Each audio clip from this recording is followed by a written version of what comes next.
Good morning. It is Tuesday, March the 8th, and this is The Drill.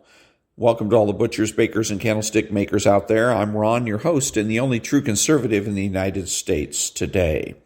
So today, after the Daily Declaration for Spiritual Warfare, the Pledge of Allegiance, and the Star-Spangled Banner, we will have no free lunch, the scholarly literature, and public versus private employee unions. All that and more when I get back.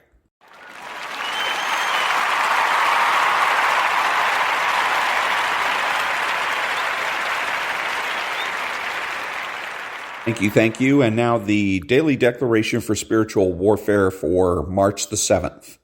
No enemy will be able to steal your joy. Because you love my name and rejoice in me, you will take refuge in me and will be glad. I will cause you to sing for joy as I spread my protection over you. I will bless my righteous servant and will surround you with my favor. I will make known to you the path of life and will fill you with joy in my presence and with eternal pleasures at my right hand. I will be your strength and your shield. I will be your shepherd and carry you forever. I will turn your wailing into dancing and will remove your sackcloth and clothe you with my joy. Psalms 5, verses 11 through 12, Psalm 16, verse 11, Psalm 126, verses 5 to 6. Prayer declaration. In the name of Jesus, I bind and cast out any spirit that would try to steal my joy. I will shout to God with cries of joy. How awesome is the Lord Most High, the great King over all the earth. You have restored to me the joy of my salvation and have filled me with your spirit. Therefore, I will joyfully teach transgressors your ways and declare your praise.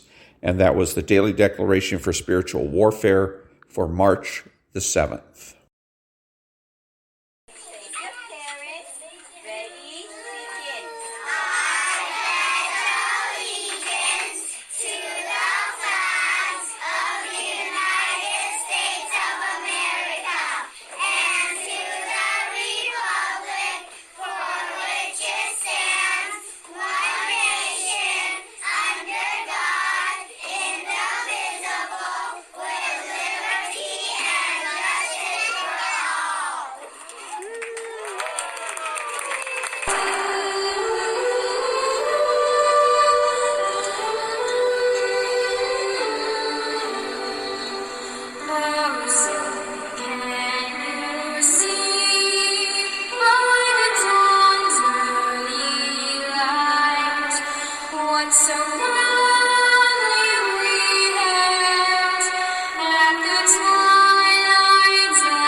Thank you.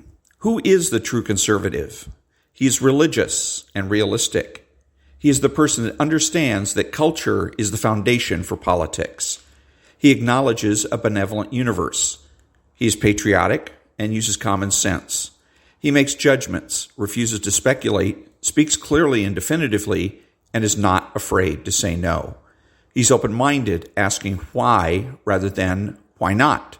He is consistent, credible, and influential, not ashamed of his existence, unafraid to learn or correct his mistakes. He is a normal American. Thank you. What are the true conservative tactics in support of true conservative strategy to defeat the socialists? Number one, and most important, that the true conservative refuse to prove a negative and insist that the socialist instead prove a positive. Thank you. So what is the true conservative strategy for defeating the socialists politically in this country? It is to attack the socialists from the bottom up, to demoralize and defeat the rank and file socialist that we encounter each and every day. And by so doing, we will discourage them from returning people like Nancy Pelosi to office. Thank you. What are the true conservatives' political priorities? Number 1, the abolition of abortion throughout the country. Number 2, making nuclear, biological, and chemical weapons obsolete. Number 3, the decertification of public employee unions throughout the country. And number 4, assigning criminal and civil liability to all regulators across the country.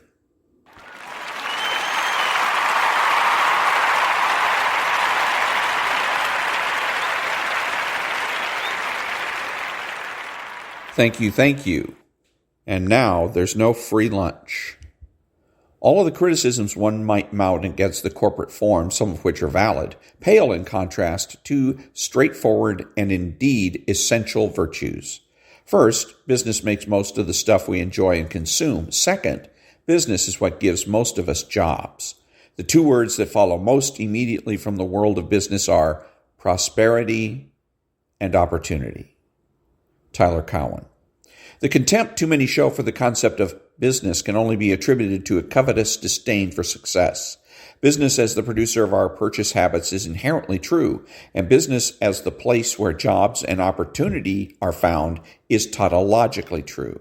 This leaves few logical options for why business is so often said as if it were a four-letter word. And that was, there's no free lunch.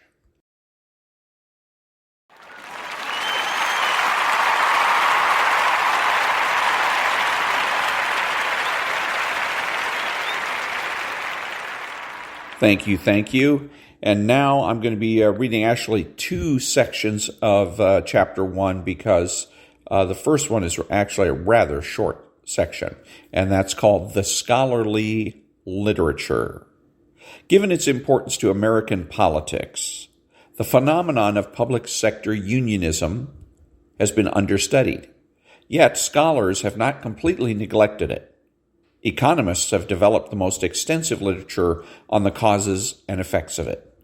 They have examined unions' effect on employee compensation, government spending, administrative efficiency, threat effects on non-unionized departments, and more. However, many such studies are over 20 years old and originated in the period when public employee unionism was just taking off. One might look to historians for an extensive treatment of the subject. Alas, they have devoted little attention to public employee unions. One finds nary a mention of public sector unions in American history textbooks.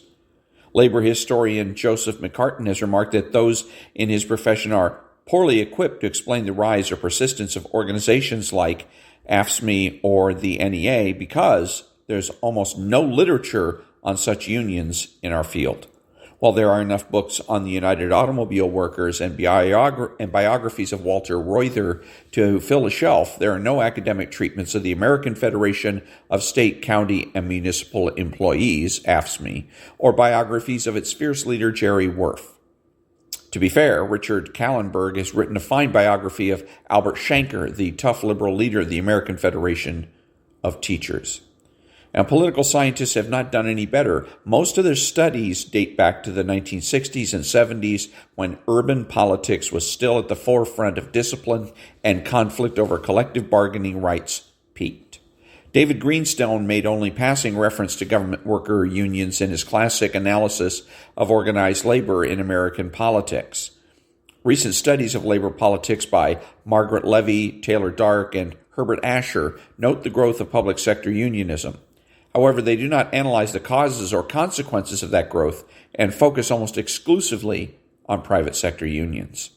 Other recent studies don't make a distinction between private and public sector unions at all. The treatment of labor unions in the interest group of literature makes also no distinction between public and private. There are a couple of important exceptions to this neglect, however. Terry Moe is currently the leading scholar of the effects of teacher unions on education policy in the United States. His outstanding book, Special Interest: Teacher Unions in America's Public Schools, is by far the most in-depth treatment of public sector unions. His work is especially important because teachers are the largest number of public employees, constituting 6.9 of the 17 million state and local government employees in 2010.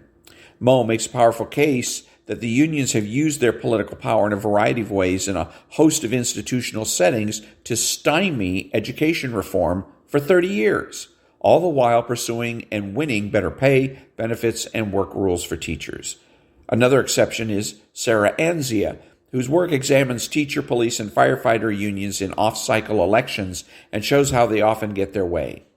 Together, Moe and Anzia have also explored the effects of government unionization on the costs of state and local government and how public sector unions shape the politics of public pensions. Finally, sociologists have also largely ignored public sector unions. However, there are a few notable exceptions. Paul Johnston's early book offered a pioneering reconceptualization of unionism in government. More recently, Joshua Page has written a fine book on California prison guards. Page shows how the guards have won huge salary and benefit increases, encouraged tough-minded penal policies, and encouraged the extensive growth of the prison construction in the Golden State. Jake Rosenfield has also made some revealing comparisons of public and private sector unions and shows how the former do not provide many of the broad-based benefits to working-class Americans that the latter once did. Why have scholars neglected to carefully study the causes and consequences of public employee unionism? Perhaps college-educated teachers and the bad proletariat of cops and corrections officers lacked the emotional appeal of industrial workers battling capitalist barons. It might also be that dealing with public sector unions' unique features would require revising the traditional story of organized labor in the United States, a traditional story to which many historians have become rather attached. Furthermore, treating government workers' unions separately greatly complicates the dominant view of organized labor, which holds that all union members should be subsumed under the term workers. This is a standard approach among those who treat labor as an interest group. And that was the section called The Scholarly Literature. Back in a minute.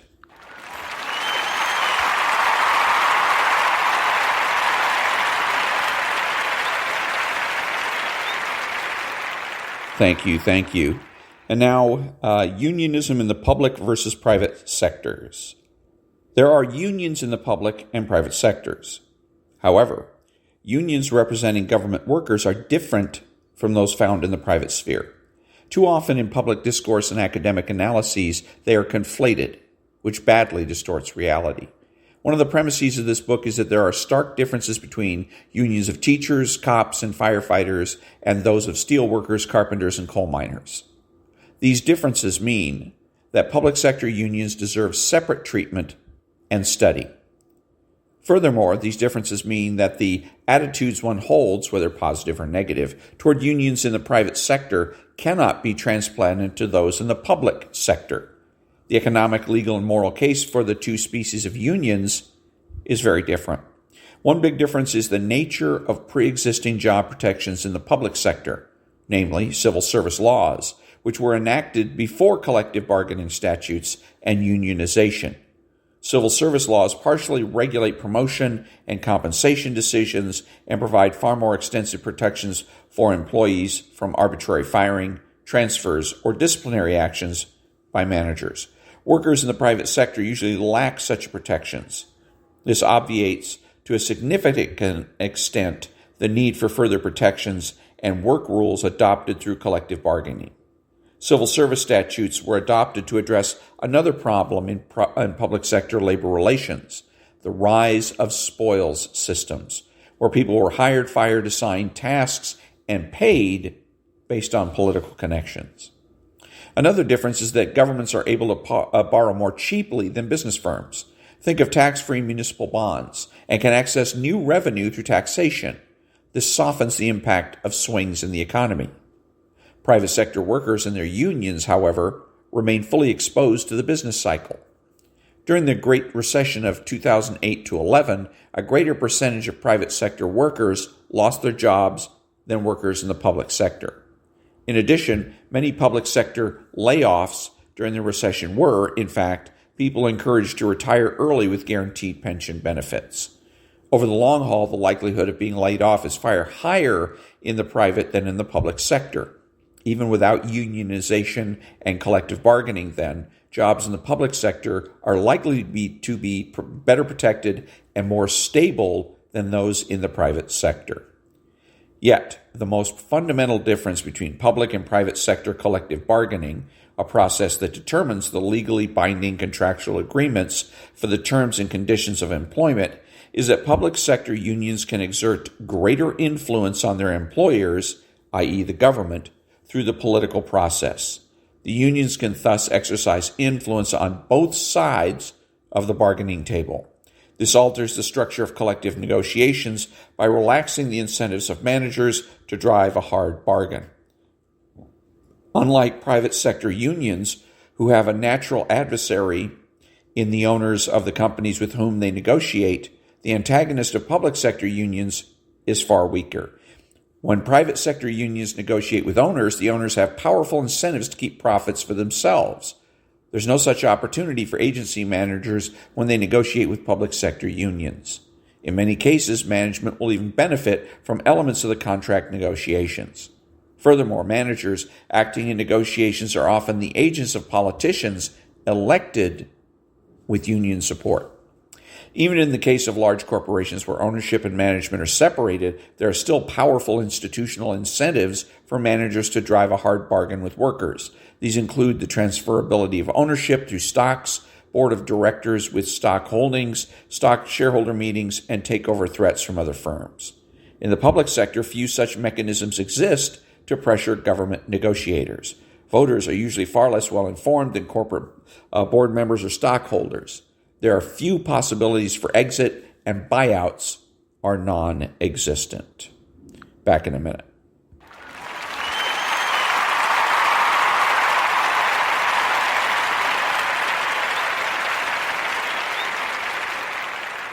Thank you.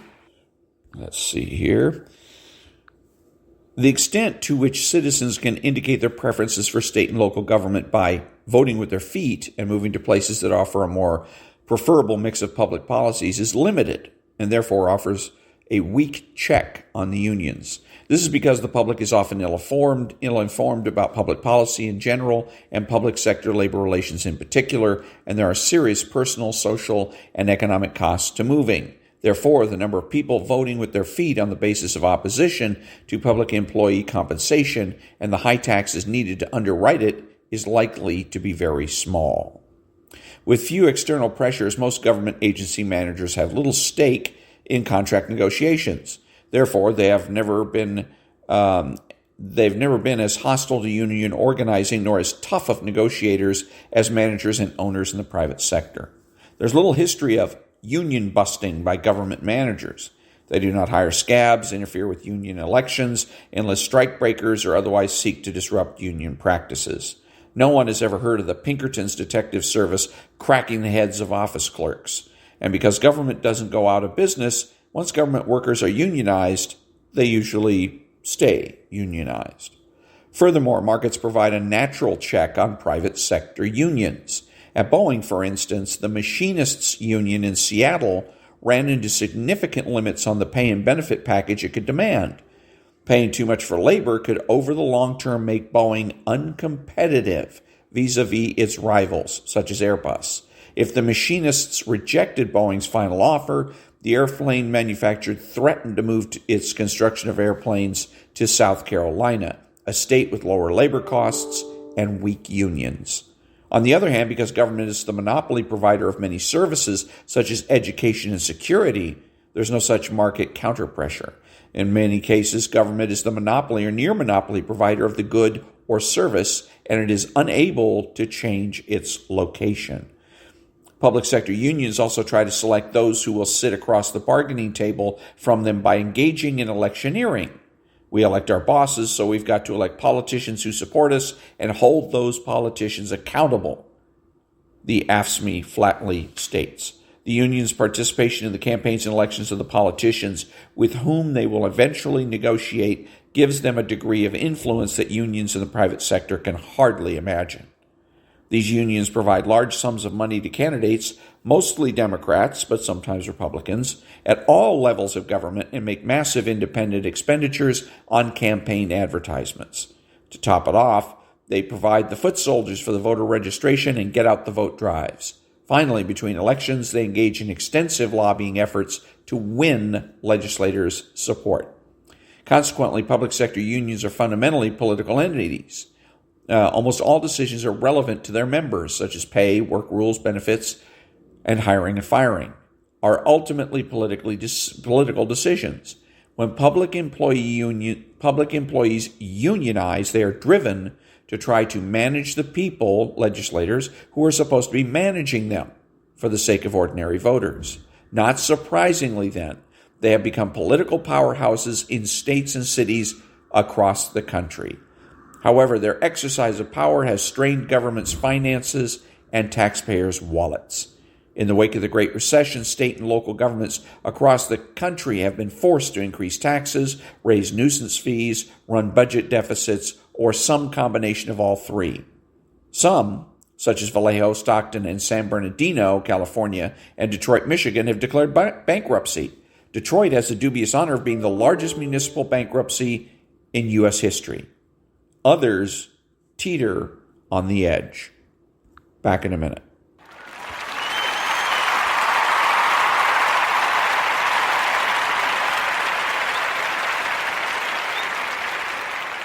Thank you. Furthermore, given public employees generally higher levels of education and experience, they can still be powerful forces even without collective bargaining rights. This is why in many places where they lack such rights, or before they gained them, public employees often formed associations to pressure government to attend to their interests.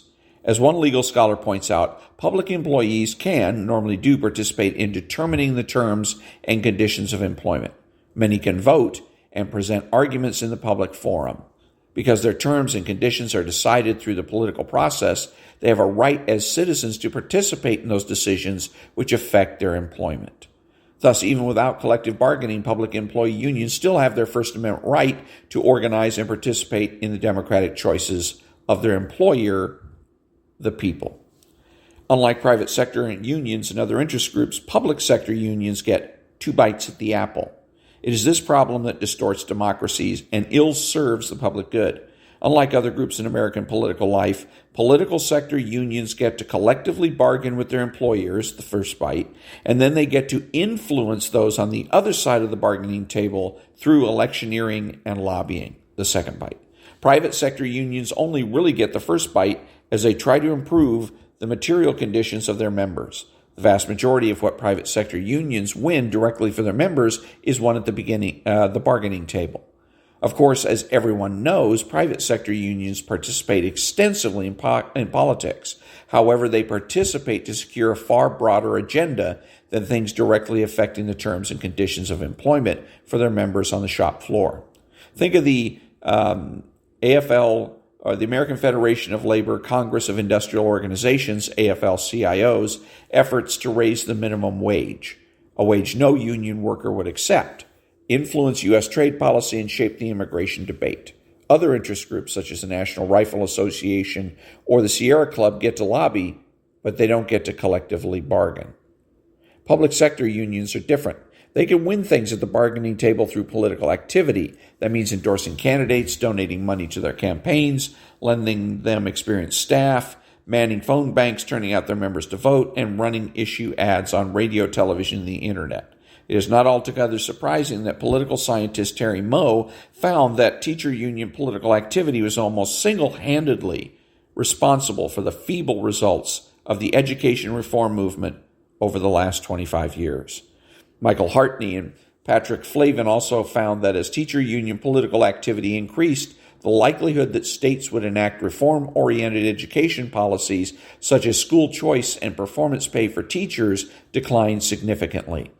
Public sector unions can serve their own interests well, but often at the cost of the public's interest in a government that costs less and does more. Therefore, the two bites at the apple, coupled with the informational advantages government unions enjoy, distort democracy because they give the unions a leg up on everyone else. Therefore, the favorable impression created by the words collective bargaining, is largely a misleading one in the public sector. Those words convey a notion that the public interest is realized insofar as government, elected officials, fully press for the interests of the public, children in schools, citizens in need of various government services, and the unions press for the interests of workers, better salaries, benefits, and working conditions. And through collegial negotiations end up with a just mean between the two sides. However, the deck is stacked against this outcome. The incentive structure on both sides is not equal. Public officials have only limited incentives to push wholeheartedly for the interests of those who depend on government services. It is also the case that elected officials operating in areas of uncertain outcomes with short time horizons and harried staff don't always know what would be in the best interests of citizens and the government. Furthermore, they are tied to the unions through campaign contributions as well as being lobbied by them.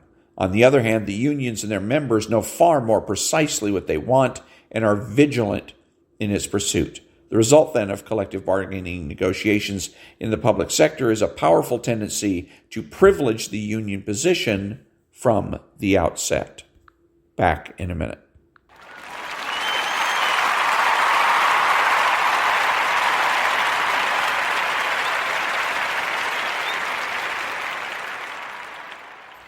Thank you. A final advantage public sector unions enjoy over their private sector counterparts is that the productivity of government work is very hard to measure. When unions in the private sector negotiate with firms, the productivity measures of workers are clearer and the basic facts about the firm's financial health are not really in dispute. Agreement on such things helps restrain negotiations. In the public sector, the unions have an advantage because they can always claim that the productivity measures are bogus and that more tax revenue is available. Because many public employees are white-collar, or at least pink-collar employees, performance metrics are very complex. So are the government's finances. In political disputes, unions representing such workers can fudge the numbers, even though government budgets are public information and there's usually no money hidden in private accounts to improve their position in a way that private sector unions can't. All told, at the level of first principles, it is not immediately obvious what exactly the broader benefit to the American people is to allowing its government workers to unionize and collectively bargain. That they benefit government workers themselves by transferring resources to them is clear. That's what unionization is designed to do, and it would be surprising if it didn't do it, at least in some measure. Yet, the fact that there is no readily apparent and easily grasped answer to the question of the broader public benefit of government unions might be a reason union leaders avoid the issue or dismiss it as absurd. As is discussed at length in Chapter 10, one must be attentive to the differences in the arguments that hold that the union benefit government workers themselves and those that are said to benefit the broader citizenry in some way, as proponents of unions often conflate them. Those two sorts of claims are distinct and sometimes in tension. At bottom, there is a contradictory conception of the nature of government work that informs public sector unionism. In one view, government work is a dog-eat-dog world where workers need protection from managers. In another view, many of them highly trained professionals and experts work for government to serve the public good. That is, to enhance the security, prosperity, and well-being of their fellow citizens, and there's little risk of exploitation.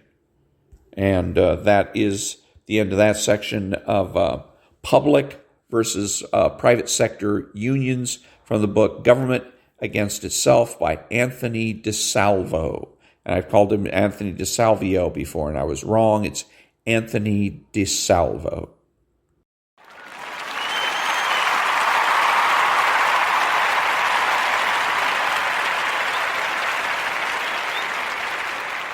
Thank you, thank you. Who is the socialist? He is the man that is spiritual. He's the man that seeks consensus. He's subjective, petty, and small, taking everything in life personally. He's outrageous, boring, and rude. He pretends to be a leader and a change agent. He pretends that he's your friend. He is sly, cunning, and deceptive. He dresses, acts, and speaks like a slob. He is informal and terminally unique. He is childish and pretends that he knows nothing.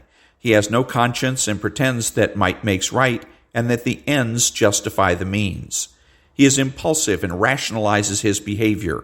He is deterministic, blaming others for his mistakes. He is skeptical, demanding that others solve his problems. His unreasonableness and irresponsibility make him a bad role model, bad father, brother, family member, friend, and a bad person, period. So if you think that you can be friends with a socialist, think again.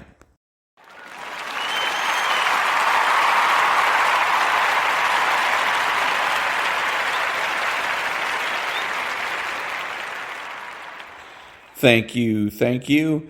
This is Ron, your host, the only true conservative in the United States today, bidding adios to all the butchers, bakers, and candlestick makers out there, and reminding you to tune in to the John and Ken Show, which is an excellent example of how true conservatives communicate. It's a radio show that's on KFI AM 640 from 2 o'clock in the afternoon to 6 o'clock in the evening, Monday through Friday. And that's Pacific time. So that's an excellent show to listen to. And other than that, until next time, remember to be honest, to be smart, to be beautiful, and to remember that the left has no authority, no power, and they can't win.